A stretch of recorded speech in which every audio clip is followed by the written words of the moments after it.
Welcome to இக்லாஸ் IAS academy. Indian polity, இந்திய அரசியலமைப்பு. இந்த கிளாஸ்ல வந்து அடிப்படை உரிமைகள், ஃபண்டமெண்டல் ரைட்ஸை பற்றி ஒரு கிளாஸாக வந்து டிஸ்கஸ் பண்ணிட்டு வரோம். ஸோ இந்த கிளாஸ்ல வந்து லாஸ்ட் கிளாஸ்ல பார்த்தீங்க அப்படின்னா ஆர்டிகல் 32 வரைக்கும் பார்த்தோம். இந்த ஆர்டிகல் 32லயே சுப்ரீம் கோர்ட்டுக்கும் ஹை கோர்ட்டுக்கும் உண்டான அந்த ரிட் பவர், ரிட் ஜூரிஸ்டிக்ஷன் அப்படின்னு சொல்லுவாங்க. ரிட் ஜூரிஸ்டிக்ஷன், நீதி பேராணை. ஸோ அதில் மொத்தம் 5 டைப் ஆஃப் ரிட்ஸ் இருக்கு. ஸோ இந்த ஆர்டிகல் 32ல ஆர்டிகல் 32 பார்த்தோம். ஆர்டிகல் 32ல மொத்தம் 5 types of Ritz.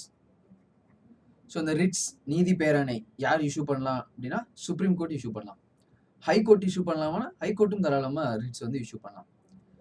Supreme court Ritz எதுக்கெல்லாம் இஷ்யூ பண்ணும் அப்படின்னா ஃபார் ஒன்லி ஃபண்டமெண்டல் ரைட்ஸ், அடிப்படை உரிமைகள் யாருக்காவது பாதிக்கப்பட்டுச்சு, அதுக்காக அவங்க சுப்ரீம் கோர்ட்டுக்கு வந்தாங்க அப்படின்னா அவங்க வந்து நீதி பேராணை இஷ்யூ பண்ணுவாங்க. ஹை கோர்ட்ஸ் நீதி பேராணை, அந்த ரிட்ஸ் ஜூரிஸ்டிக்ஷன், அவங்க யாருக்கெல்லாம் இஷ்யூ பண்ணுவாங்க அப்படின்னா fundamental rights as well as normal rights, other legal rights இருக்கு இல்லையா, அடிப்படை உரிமைகளை வராத மற்ற உரிமைகள். ஸோ அது வயலேட் ஆச்சு அப்படின்னாலும் ஹைகோர்ட் வந்து அதுக்கும் ரிட் வந்து நீதி பேரணை வந்து இஷ்யூ பண்ணுவாங்க. ஆர்டிகல் 226 படி. Article 32, article 226. High court, supreme court, இது ரெண்டுக்கு தான் அந்த பவர் இருக்கு. மற்ற கோர்ட்டுக்கு அந்த பவர் இருக்கா அப்படின்னா மற்ற கோர்ட்டுக்கு அந்த பவர் இல்லை. வேணும்னா பவர் கொடுக்கலாம். அதுக்கு யாரு பவர் இருக்கு அப்படின்னா பார்லிமெண்ட். ஸோ பார்லிமெண்ட் டிசைட் பண்ணிச்சு அப்படின்னா வேற ஏதாவது ஒரு அமைப்புக்கு, வேற ஏதாவது ஒரு பாடிக்கு கூட ரிட் ஜூரிஸ்டிக்ஷன் பவர் வந்து கொடுக்கலாம். தற்போது பார்த்தீங்கன்னா சுப்ரீம் கோர்ட்டுக்கும் ஹை கோர்ட்டுக்கும் இருக்கு. ஸோ அந்த 5 டைப்ஸ் ஆஃப் ரிட்ஸ் நீதி பேரணை சொல்லிட்டு ஒரு 5 கொடுத்துருக்காங்க. இது எல்லாமே லாட்டின் வேர்ட்ஸ். லாட்டின்லேருந்து அப்படியே எடுத்து நம்ம இந்தியன் கான்ஸ்டியூஷனில் வச்சிருக்க வேர்ட்ஸ். ஃபர்ஸ்ட் பார்த்தீங்க அப்படின்னா ஹேபியஸ் கார்பஸ், ரெண்டாவது வந்து மண்டாமஸ், மூன்றாவது ப்ரொஹைபிஷன், நான்காவது செர்டியோராரி, அடுத்து வந்து குவா வாரண்டோ. ஸோ இது 5மே பார்த்தீங்கன்னா நீதி பேரணை. ஃபர்ஸ்ட் ஒன்றுனா பார்க்கலாம். இப்போ ஹேபியஸ் கார்பஸ், ஆட்கொணர்வு மனு அப்படின்னு சொல்லுவாங்க. அதாவது இதோட டைரக்ட் மீனிங் பார்க்கலாம், அதோட அப்ளிகேஷனும் பார்க்கலாம். இப்போ ஹேபியஸ் கார்பஸ் ரீசெண்டாக ஜெய்பி மூவி, ஸோ அதோட மூவியோட அந்த கருவே பார்த்தீங்க அப்படின்னா ஒரு ஹேபியஸ் கார்பஸ்லேருந்து ஆரம்பிக்கும், ஆட்கொணர்வு மனுவிலேருந்து ஆரம்பிக்கும். ஸோ பாதிக்கப்பட்ட அவரை வந்து கொண்டு வந்து நிப்பாட்டுங்க அப்படிங்கிறது தான். டு பிரிங் த பாடி, யார் ஹேபியஸ் கார்பஸ் மனுவில் யாரை கேட்குறாங்களோ அவங்கள வந்து கொண்டு வந்து ஆஜர்படுத்தணும். அதுதான் வந்து ஹேபியஸ் கார்பஸ் மனு. ஸோ இந்த 5 டைப் ஆஃப் ரிட் ஒன்னொன்றும் என்ன, அதோட அப்ளிகேஷன்ஸ் என்ன அப்படிங்கிறத பார்த்துக்கலாம்.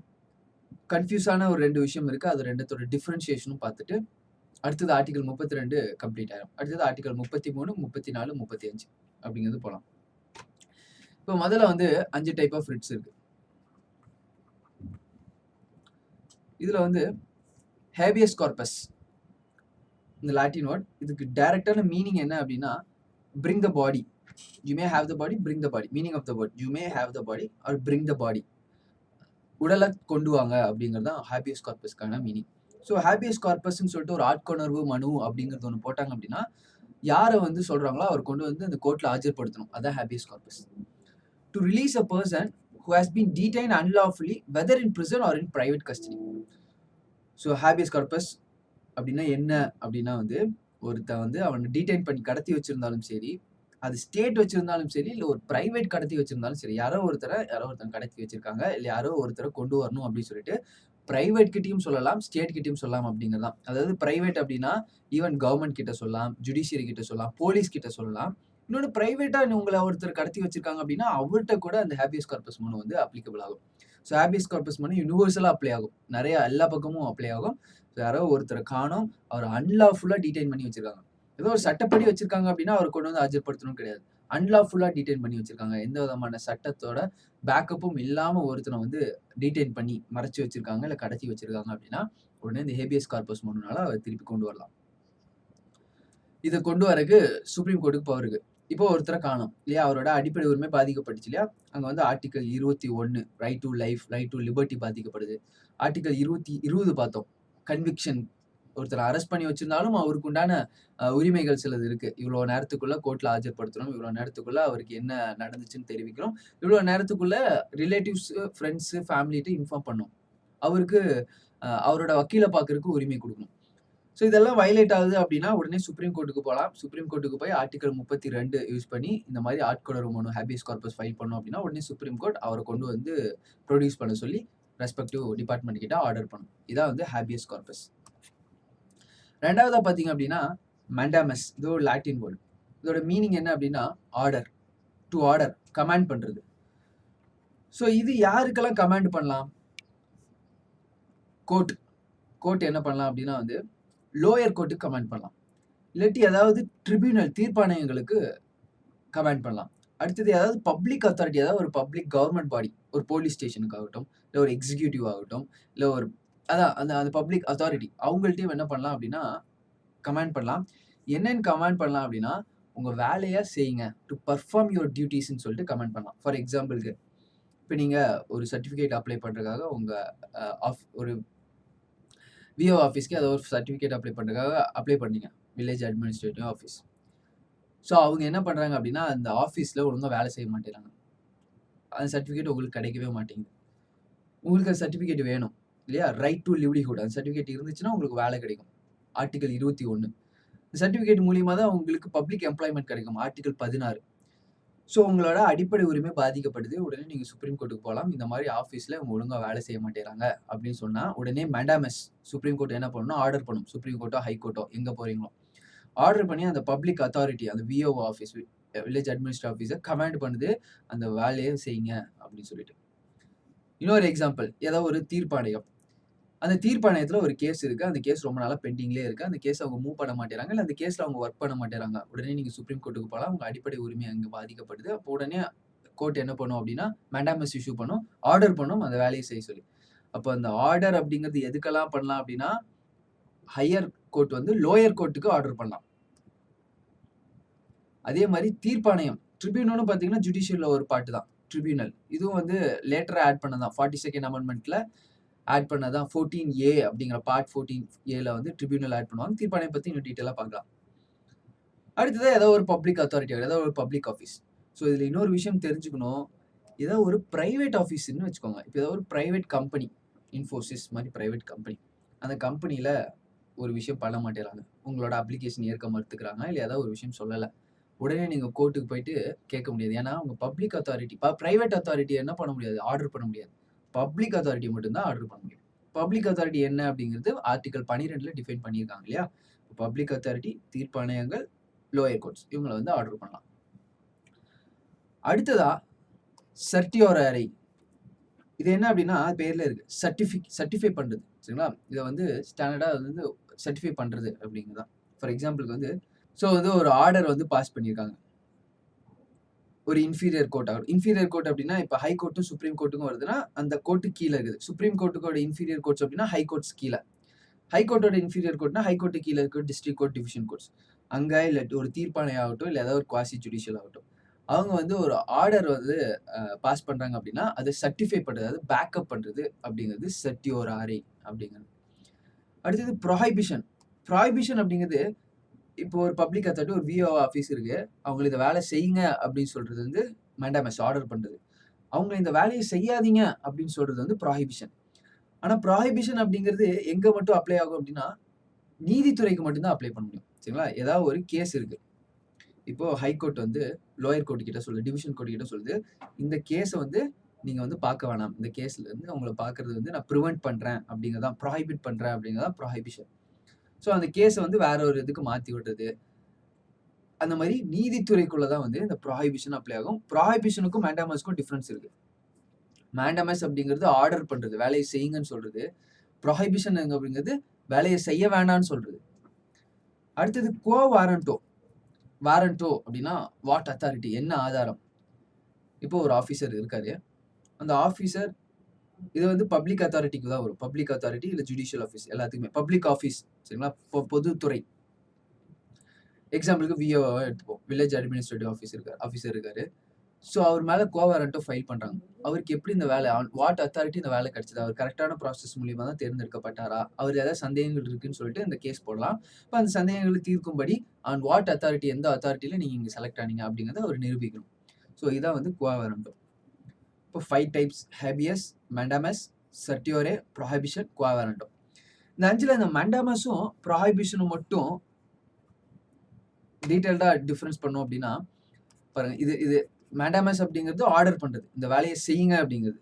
அதனால இட் டைரக்ட்ஸ் த ஆக்டிவிட்டி. அதுக்கு அப்படியே ஆப்போசிட் ப்ராஹிபிஷன். ப்ராஹிபிஷன் அப்படிங்கிறது இந்த வேலையை செய்யாதீங்க. இன்ஆக்டிவிட்டி. It directs activity. இது வந்து இட் டைரக்ட்ஸ் இன்ஆக்டிவிட்டி. இந்த வேலையை செய்யுங்கன்னு சொல்றது, இந்த வேலையை செய்யாதீங்க அப்படின்னு சொல்றது. ரெண்டுமே பார்த்தீங்கன்னா பப்ளிக் ஆஃபீஸ்ல மேண்டமஸ் ஆர்டர் இஷ்யூ பண்றாங்க. சரிங்களா? பப்ளிக் ஆஃபீஸ் அப்படிங்கும்போது சாதாரணமா இருக்கக்கூடிய எல்லா கவர்மெண்ட் ஆஃபீஸும் வந்துரும், ஜுடிஷியரியும் வந்துரும், நீதித்துறையும் வந்துரும். ஆனா ப்ராஹிபிஷன் இந்த வேலையை செய்யாதீங்க அப்படிங்கிறது வந்து வெறும் ஜுடிஷியரி நீதித்துறையை மட்டும் தான் சொல்ல முடியும். பப்ளிக் ஆஃபீஸே சொல்ல முடியாது. பப்ளிக் ஆஃபீஸ்னா ஜுடிஷியரி அல்லாத பப்ளிக் ஆஃபீஸஸ் இருக்குல்ல, அதெல்லாம் வந்து நீங்க இந்த வேலையை செய்யாதீங்கன்னு சொல்ல முடியாது. ஸோ இவ்வளவுதான் டிஃபரன்ஸ் மேண்டாமஸ்க்கும் ப்ராஹிபிஷனுக்கும். இந்த வேலையை செய்யுங்கன்னு சொல்றது மேண்டாமஸ், இந்த வேலையை செய்யாதீங்கன்னு சொல்றது ப்ராஹிபிஷன். மேண்டாமஸ் எங்க அப்ளை ஆகும்? பப்ளிக் ஆஃபீஸ் பொதுத்துறைக்கும் அப்ளை ஆகும், நீதித்துறைக்கும் அப்ளை ஆகும். ஆனா ப்ராஹிபிஷனுங்கிறது நீதித்துறைக்கு மட்டும்தான் அப்ளை ஆகும். ஸோ மேண்டாமஸ்ல என்ன பண்ணுவாங்க அப்படின்னா, அவங்க லோயர் கோர்ட்டை வந்து ஏதாச்சும் செய்யுங்க அப்படின்னு சொல்லுவாங்க. ஏன்னா வேலை செய்யுங்க. லோயர் கோர்ட் ஆகட்டும், லோயர் பப்ளிக் ஆஃபீஸ் ஆகட்டும், அவங்க வந்து வேலை செய்யுங்கன்னு சொல்லுவாங்க. ப்ராஹிபிஷன்ல லோயர் கோர்ட்ஸ் வந்து எந்த வேலையும் செய்யாதீங்க, நீங்க இந்த வேலையை இங்க செய்ய வேணாம், உங்க ஜுடிஷியரி உங்களோட அத்தாரிட்டியில இது இல்லை அப்படிங்கிறது தான் வந்து ப்ராஹிபிஷன். ஃபர்ஸ்ட் பாயிண்ட் கொடுத்துருக்காங்க பாருங்களேன். மேண்டாமஸ் எப்பெல்லாம் இஷ்யூ பண்ணலாம்? நீதித்துறைக்கு எதிராக. குவாசி நீதித்துறை அதுக்கு எதிராகவும் இதை வந்து இஷ்யூ பண்ணலாம். அட்மினிஸ்ட்ரேட்டிவ் அத்தாரிட்டிங்கிறது எல்லா எக்ஸிக்யூட்டிவ் ஆஃபீஸும், போலீஸ் ஸ்டேஷன்ல இருந்து, விஓ ஆஃபீஸ்ல இருந்து, revenue office, tahsildar office, collectorate office எல்லாம் பார்த்தீங்கன்னா அட்மினிஸ்ட்ரேட்டிவ் அத்தாரிட்டியில வந்துடும். இது எல்லாத்துக்கும் மேண்டாமஸ் இஷ்யூ பண்ணலாம். ஆனா ப்ராஹிபிஷன் அப்படிங்கிறது நீதித்துறைக்கு மட்டுமே, நீதித்துறை இல்ல குவாசி நீதித்துறைக்கு மட்டுமே. Direct performance of public duties. So தான் பப்ளிக் டியூட்டிஸை பண்ணுங்க, உங்களுக்கு கொடுக்கப்பட்ட வேலையை ஒழுங்கா பண்ணுங்க, உங்களுக்கு கொடுக்கப்பட்ட வேலையை சீக்கிரம் பண்ணுங்க, அதான் வந்து மேண்டாமஸ். prohibits continuing in the excess of their jurisdiction. அதாவது உங்களோட jurisdiction தாண்டி இந்த விஷயம் இருக்கு, இதை நீங்க பண்ணாதீங்க அப்படிங்கிறதா prohibition. ஸோ இதான் வந்து மேண்டாமஸ்க்கும் ப்ராஹிபிஷனுக்கும் உள்ளான வித்தியாசங்கள். ஸோ இதுல இந்த ஆர்டிகல் 32 அப்படிங்கிறது சுப்ரீம் கோர்ட்டுக்கு, ஆர்டிகல் 226ங்கிறது ஹை கோர்ட்டுக்கு, ரெண்டு பேத்துக்குமே இருக்கக்கூடிய இந்த நீதி பேரணை பார்த்தோம்.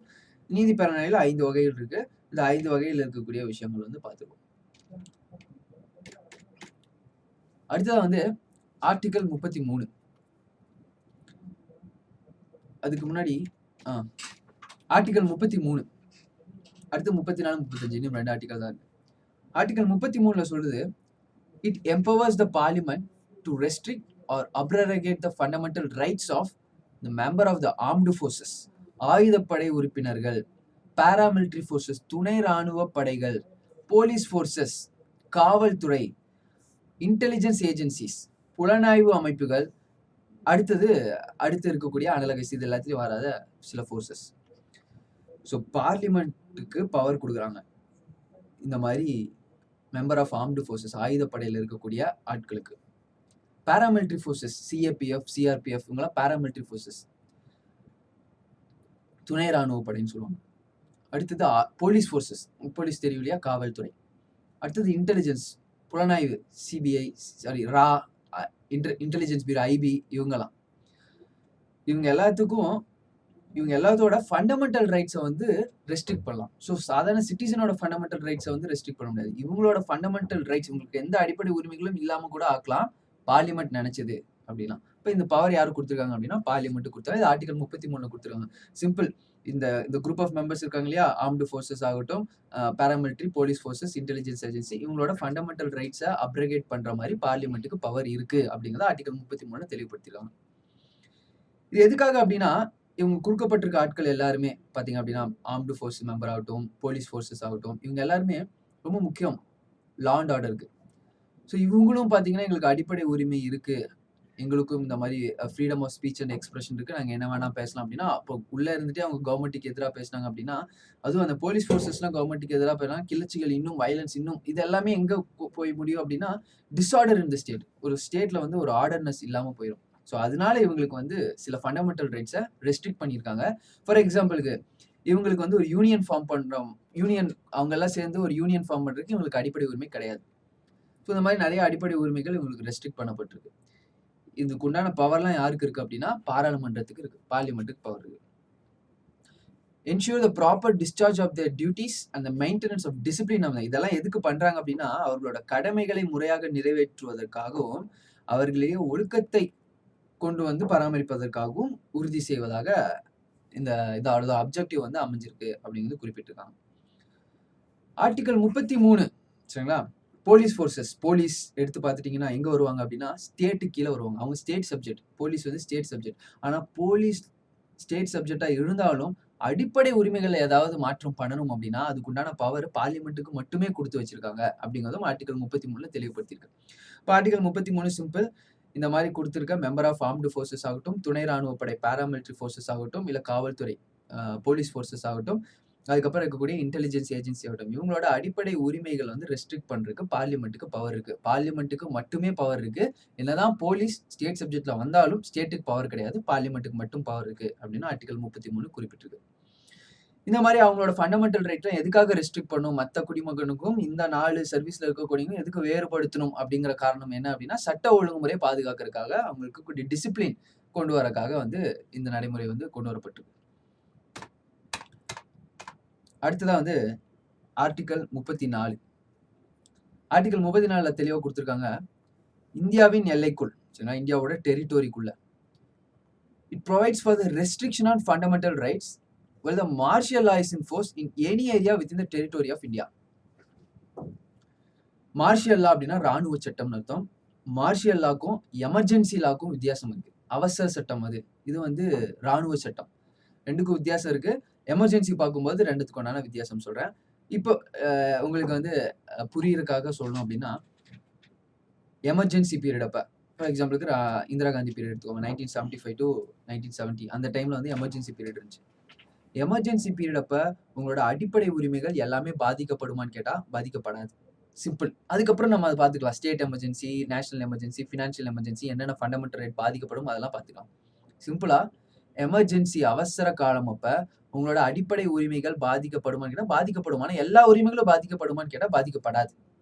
மார்ஷியல் லா வேற ராணுவ சட்டம் அப்போ உங்களோட எல்லா அடிப்படை உரிமைகளும் பாதிக்கப்படும். அவ்வளவுதான், சிம்பிள். அப்போ இது எங்க சொல்லிருக்காங்கன்னா ஆர்டிகல் 34ல குறிப்பிட்டிருக்காங்க, while martial law is in force. Martial லா அப்படிங்கிறது ராணுவ சட்டம். ராணுவ சட்டம் நடைமுறையில ஏதோ ஒரு இடத்துலயோ இல்ல ஹோல் கண்ட்ரிலயோ ராணுவ சட்டம் அமலுக்கு இருக்கும்போது யாருமே என்னோட அடிப்படை உரிமை இதுன்னு கேட்க முடியாது அப்படிங்கறது வந்து ஆர்டிகல் 34 தெளிவுபடுத்தியிருக்காங்க. இந்தியாவில் எல்லைக்குள் எந்த பகுதி இல்லைனாலும் ராணுவ சட்டம் நடைமுறையில் இருக்கும்போது அடிப்படை உரிமைகள் மீதான கட்டுப்பாட்டுகளை இது வழங்குது. அடிப்படை உரிமைகள் என்ன ஆகும் அப்படின்னா வந்து ரெஸ்ட்ரிக்ஷன்ஸ், நிறைய அடிப்படை உரிமைகள் மேல ரெஸ்ட்ரிக்ஷன்ஸ் போடுறதுக்கு ஆர்டிகல் 34 வந்து பவர் கொடுத்துருக்கு. அப்ப ஆர்டிகல் 34 முடிஞ்சிச்சு. ஆர்டிகல் 30 வரைக்கும் 30, 31, 32, 31 டெலிட் பண்ணிட்டாங்க. 32 வரைக்கும் ஃபண்டமெண்டல் ரைட்ஸ் கொடுத்துருக்காங்க. இந்த 33, 34 ஆல்ரெடி பார்த்த 12, 13 மாதிரி சரிங்களா, ஸ்டேட்டுக்கு உண்டான சில விஷயங்கள் சொல்ற மாதிரி இப்ப சொல்லுது. என்ன சொல்லுது அப்படின்னா, மார்ஷியல் பீரியட் இருக்கும்போது சிட்டிசன்ஸ் நீங்க வந்து ஃபண்டமெண்டல் ரைட்ஸ் வயலேட் ஆகுதுன்னு சொல்லிட்டு எதுவும் பண்ண முடியாது. அதுக்குண்டான பவர் வந்து கொடுக்கப்பட்டிருக்கு. நாங்க வந்து ரெகுலேட் பண்ணுவோம், ரெஸ்ட்ரிக்ட் பண்ணுவோம் அப்படிங்கறத ஆல்ரெடி சொல்லியிருக்காங்க. அதே மாதிரி ஆர்டிகல் 35ல சொல்லியிருக்காங்க பாருங்க. ஆர்டிகல் 35 தான் ரொம்ப முக்கியமான ஒரு விஷயம். ஸோ நிறைய கேசஸ் 1951 சம்பாரன் துரைராஜன் கேசஸ், 1973 கேசவானந்த பாரதி கேஸ், அதுக்கப்புறம் பின்னாடி காலத்துல வந்து நாகராஜன் கேஸ். இங்க எல்லாத்துலயும் பாத்தீங்க அப்படின்னா இந்த ஃபண்டமெண்டல் ரைட்ஸ்க்கும் டிபிஎஸ்பிக்கும் பிரச்சனை வரும். நம்ம அந்த கேசஸ் பத்தி எல்லாம் பார்க்கலாம். கேசஸ் பத்தி எல்லாம் வரி பண்ணிக்காதீங்க. சிம்பிளா சொல்லணும் அப்படின்னா ஃபண்டமெண்டல் ரைட்ஸ் அடிப்படை உரிமைகளை அமெண்ட் பண்ண முடியுமா? இப்போ நம்மளுக்கு அடிப்படை உரிமை கொடுத்துட்டாங்க. இந்த அடிப்படை உரிமை கான்ஸ்டிடியூஷன் புத்தகத்துல இருக்கு. இப்போ அந்த அடிப்படை உரிமைகளை எடுக்கணும், நம்மளோட அடிப்படை உரிமைகளை எடுக்கணும் அப்படின்னா அந்த கான்ஸ்டிடியூஷன் புத்தகத்துல இருந்து எடுத்தா போதும். அப்ப அமெண்ட் பண்ணா போதும், மாற்றம் செஞ்சா போதும். அந்த கான்ஸ்டிடியூஷனல் அமெண்ட்மெண்ட் பண்ணி ஃபண்டமெண்டல் ரைட்ஸை அமெண்ட் பண்ண முடியுமா அப்படின்னு கேட்டா அமெண்ட் பண்ண முடியும், தாராளமா அமெண்ட் பண்ணலாம். கான்ஸ்டிடியூஷனல் அமெண்ட்மெண்ட் ஆக்ட் போட்டு அமெண்ட் பண்ணிடலாம். கான்ஸ்டிடியூஷனல் அமெண்ட்மெண்ட் ஆக்டோட ப்ரொசீஜர் பார்க்கலாம். என்னெல்லாம் ஃபண்டமெண்டல் ரைட்ஸ்ல அமெண்ட் பண்ண முடியுமா அதையும் பார்க்கலாம். சிம்பிளா ஃபண்டமெண்டல் ரைட்ஸை அமெண்ட் பண்ண முடியுமா, மாற்றம் பண்ண முடியுமா, அடிப்படை உரிமைகளை மாற்ற முடியுமா, தாராளமா மாற்றலாம். ஆனா யாரு மாற்ற முடியும் அப்படின்னு ஆர்டிகல் 35ல தெளிவா கொடுத்துட்டாங்க. எக்காரணத்தை கொண்டும் மாநில அவைக்கு, ஸ்டேட் லெஜிஸ்லேச்சருக்கு அதுக்கு பவரே கிடையாது. பார்லிமெண்ட்டுக்கு மட்டும்தான் பவர் இருக்கு. அப்போ ஃபண்டமெண்டல் ரைட்ஸ் அமெண்ட் பண்ணலாமா, தாராளமா அமெண்ட் பண்ணலாம். யார் அமெண்ட் பண்ணலாம்? பார்லிமெண்ட், பாராளுமன்றம் நினைச்சது அப்படின்னா தாராளமா அமெண்ட் பண்ணலாம். அதுலயும் ஒரு கேட்ச் இருக்கு. பாராளுமன்றம் நினைச்சது அப்படின்னா அடிப்படை உரிமைகளை மாற்றம் செய்யலாம். ஆனா எல்லா அடிப்படை உரிமைகளும் மாற்றம் செய்ய முடியுமா அப்படின்னா மாற்ற முடியாது. அதோட பேசிக் ஸ்ட்ரக்சரை மாற்ற முடியாது. கான்ஸ்டியூஷனோட பேசிக் ஸ்ட்ரக்சரை மாத்துற மாதிரி எந்த விதமான அமெண்ட்மெண்ட்டும் பண்ண முடியாது அப்படின்னு சொல்லிட்டாங்க. பேசிக் ஸ்ட்ரக்சர்னா என்ன அப்படிங்கறத டிஃபைன் பண்ணாம விட்டாங்க. அது சுப்ரீம் கோர்ட் வந்து ஒரு காலமும் அது டிஃபைன் பண்ணிட்டு. ஸோ லாங் ஸ்டோரி ஷார்ட்டா சொல்லணும் அப்படின்னா, ஆர்டிகல் 34 என்ன சொல்லியிருக்காங்க அப்படின்னா, ராணுவ சட்டம் அமலுக்கு இருக்கும்போது உங்களோட ஃபண்டமெண்டல் ரைட் ரெஸ்ட்ரிக்ட் பண்ணப்படும். உங்களோட ஃபண்டமெண்டல் ரைட் அடிப்படை உரிமைகள் என்ன ஆகும் அப்படின்னா, அதுக்கு மீதான கட்டுப்பாட்டுகள் விதிக்கப்படும் அப்படிங்கிறது ஆர்டிகல் 34. ஆர்டிகல் 35 என்ன சொல்லியிருக்காங்க அப்படின்னா, இதுல இருக்கக்கூடிய அடிப்படை உரிமைகள்ல ஏதாவது மாற்றம் செய்ய முடியுமா? தாராளமா மாற்றம் செய்யலாம். மாற்றம் செய்யறதுக்கான பவர், எக்ஸ்க்ளூசிவ் பவர் யாருக்கு கொடுக்கப்பட்டிருக்கு அப்படின்னா, பாராளுமன்றத்துக்கு மட்டுமே கொடுக்கப்பட்டிருக்கு. மாநிலவைக்கு கொடுக்கப்படல. எல்லா அடிப்படை உரிமைகளும் மாற்ற முடியுமா அப்படின்னா, எல்லா அடிப்படை உரிமைகளும் மாற்ற முடியாது. பேசிக் ஸ்ட்ரக்சர், இந்திய அரசியலமைப்போட அடிப்படை சித்தாந்தத்தை மாற்ற முடியாத மாதிரி நீங்க வந்து அமெண்ட் பண்ணிக்கலாம். பேசிக் ஸ்ட்ரக்சர்னா என்ன? பேசிக் ஸ்ட்ரக்சர் டாக்டரின் எப்போ வந்துச்சு? பேசிக் ஸ்ட்ரக்சரை எப்படி டிஃபைன் பண்ணி, இது எல்லாமே அடுத்தடுத்த கிளாஸ்ல நம்ம பின்னாடி பார்ப்போம். ஆனா இப்போதைக்கு இது வரைக்கும் தெரிஞ்சுக்கோங்க. ஃபண்டமெண்டல் ரைட்டை அமெண்ட் பண்ணலாம், பிரியாம்பலை அமெண்ட் பண்ணலாம், கான்ஸ்டியூஷன் எந்த பாட்டை வேணாலும் அமெண்ட் பண்ணலாம். ஆனால் கான்ஸ்டியூஷனோட பேசிக் ஸ்ட்ரக்சரை பாதிக்கும் வகையில, அடிப்படை சித்தாந்தத்தை பாதிக்கும் வகையில எந்த விதமான அமெண்ட்மெண்ட்டும் பண்ண முடியாது. இப்போ ஆர்டிகல் 35 இதை வந்து தெளிவுபடுத்தியிருக்கு. Article 35 lays down that the power to make laws, அதாவது ஃபண்டமெண்டல் ரைட்டை அமலுக்கு கொண்டு வர மாதிரி சட்டம் கிரியேட் பண்றதாகட்டும், ஃபண்டமெண்டல் ரைட்டை மாத்துற மாதிரி சட்டம் ஆகட்டும், இது ரெண்டுமே பார்லிமெண்ட்டுக்கு தான் பவர் இருக்கு. சட்டம் கொண்டு வரக்கும் மாநிலவைக்கு பவர் இல்ல, சட்டத்தை மாத்துறதுக்கும் மாநிலவைக்கு பவர் இல்ல. as far as concerned to fundamental rights, Article 35 lays down that the power to make laws to give effect to certain specified fundamental rights shall vest only in parliament or not in the state legislatures. எந்த விதமான லெஜிஸ்லேச்சர்ஸ்க்கும் power கிடையாது. அடிப்படை உரிமைகளை மாற்றணும் அப்படின்னா, அது எந்த சப்ஜெக்ட்ல இருந்தாலும் சரி, டைரக்டா பார்லிமெண்ட் தான் வந்து கான்ஸ்டியூஷன் அமெண்ட்மெண்ட் பண்ணி சட்டம் பாஸ் பண்ணி ஆகும். அடிப்படை உரிமைகளை நடைமுறைப்படுத்துவதற்கான சட்டங்களை உருவாக்கும் பவரும் இல்ல, அதை வந்து மாற்றும் பவரும் மாநிலவைகளுக்கு இல்லை அப்படின்னு குறிப்பிட்டிருக்காங்க. ஸோ இதான் வந்து ஃபண்டமெண்டல் ரைட்ஸ். ஆர்டிகல் 12 இருந்து ஆர்டிகல் 35 வரைக்கும் பார்த்தோம். இதுல கரெக்டா ஸ்டேட்டுக்குன்னு சொல்லிட்டு ஸ்டேட்டை வந்து டைரக்ட் பண்றாங்க. ஸ்டேட் வந்து இந்த பவர் எல்லாம் சிட்டிசனுக்கு கொடுக்கணும் அப்படிங்கறதுனால இது என்னன்னு சொல்லலாம் அப்படின்னா, நெகட்டிவ் அப்ளிகேஷன் அப்படின்னு சொல்லலாம் அப்படின்னு பார்த்தோம். இந்த நெகட்டிவ் அப்ளிகேஷன் வந்து ஆர்டிகல் 14 இருந்து ஆர்டிகல் 32 வரைக்கும் குறிப்பிட்டிருப்பாங்க. ஆர்டிகல் 31 என்ன பண்ணியிருப்பாங்க? டெலீட் பண்ணியிருப்பாங்க. கேசவானந்த பாரதி கேஸ்ல இருந்து ஆர்டிகல் 31 டெலீட் பண்ணியிருப்பாங்க. ரைட் டு ப்ராப்பர்ட்டி டெலீட் பண்ண ஆர்டிகலை கான்ஸ்டியூஷன் புத்தகத்துல இருந்து எடுத்துட்டாங்க அப்படின்னா அது தவறு. கான்ஸ்டியூஷன் புத்தகத்துல இருந்து எடுக்கல, அடிப்படை உரிமைகள் அப்படிங்கிற இடத்துல இருந்து தூக்கிட்டு சாதாரணமா கான்ஸ்டியூஷன்ல வச்சுட்டாங்க. அதனால அது வந்து லீகல் ரைட் ஆயிடுச்சு. ஆர்டிகல் 200A வந்து குறிப்பிட்டிருக்காங்க. ஆர்டிகல் 33, 34, 35 என்ன சொல்லியிருக்காங்க அப்படின்னா, சில விஷயங்களை சொல்லியிருக்காங்க. ஃபண்டமெண்டல் ரைட்டுக்கு ரிலேட்டடான விஷயங்களை சொல்லியிருக்காங்க. அது எந்த விதமான டைரக்ஷனும் கிடையாது. அதனால ஃபண்டமெண்டல் ரைட் அப்படிங்கிறது 14, 32 தான் சொல்லுவாங்க. ஆனா நீங்க நம்ம ஷெட்யூல் படி பார்த்தோம் அப்படின்னா 12 இருந்து 35, மொத்தமா 12 35 ஃபண்டமெண்டல் ரைட். அது தெளிவாய்க்குங்க. இப்போ ஒரு ஆர்டிகலா பார்த்தோம். 14 இருந்து 15, 16ன்னு சொல்லிட்டு ஒரு ஆர்டிகலா பார்த்தோம். அதுக்கு உண்டான சில சப்டிவிஷன்ஸும் டிஸ்கஸ் பண்ணோம். சில கேசஸும் அங்கங்க டிஸ்கஸ் பண்ணோம். இந்த கேசஸ் எல்லாமே இனி வரக்கூடிய கிளாஸஸ்லயும் நம்ம அந்தந்த இடத்துல டிஸ்கஸ் பண்ணுவோம். ஸோ கேசவானந்த பாரதி கேஸ் 1973 நடந்தது. அப் டு லாஸ்ட் கிளாஸ் வரைக்கும் அந்த கேஸை வந்து நம்ம எடுத்து டினோட் பண்ணுவோம். ஏன்னா அந்த அளவுக்கு அந்த கேசஸ் வந்து அவ்வளோ ஸ்க்ரூட்டனைஸ் பண்ணியிருக்காங்க. முத 11 ஜட்ஜ் சேர்ந்து அவ்வளோ பெரிய டாக்குமெண்ட் கொடுத்துருக்காங்க. கிட்டத்தட்ட 2500 பேஜுக்கு வந்து என்ன பண்ணியிருக்காங்க அப்படின்னா அதோட ஜட்ஜ்மெண்ட்ஸ் வந்து கொடுத்துருக்காங்க. ஸோ அவ்வளோ இம்பார்ட்டண்ட்டாக அவ்வளோ விஷயங்கள் இருக்கு.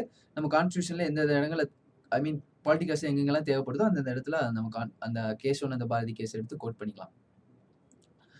ஸோ நெக்ஸ்ட் கிளாஸ்ல வந்து இந்த ஃபண்டமெண்டல் ரைட்ஸ் வந்து கம்ப்ளீட் பண்ணிடுவோம். அடிப்படை உரிமைகள் ரொம்ப முக்கியமான ஒரு விஷயம் கம்ப்ளீட் பண்ணிட்டோம். இதுக்கு அடுத்ததாக டிபிஎஸ்பி, அடுத்ததாக ஃபண்டமெண்டல் டியூட்டிஸ். இது முடிச்சிட்டோம் அப்படின்னா இது இந்த ஆர்டிகல்ஸ் எல்லாத்தையும் நீங்கள் மனப்பாடம் பண்ணணும். ஆர்டிகல் நம்பர் கேட்டால் ப்ரொவிஷன் சொல்லிடணும். எல்லாத்தையும் மனப்பாடமாக சொல்ல வேணா, அட்லீஸ்ட் ரிலேட் பண்ணி சொல்லணும். ஆர்டிகல் 14 ஈக்குவாலிட்டி அந்த அளவுக்கு தெரிஞ்சா போதும். ஆர்டிகல் 17 டிஸ்கிரிமினேஷன், ஆர்டிகல் 20 கன்விக்ஷன் பண்ணா என்னென்ன பவர்ஸ் இருக்கு, ஆர்டிகல் 21A எஜுகேஷனுக்காக, ஆர்டிகல் 32 ரிட் ஜூரிஸ்டிக்ஷன்.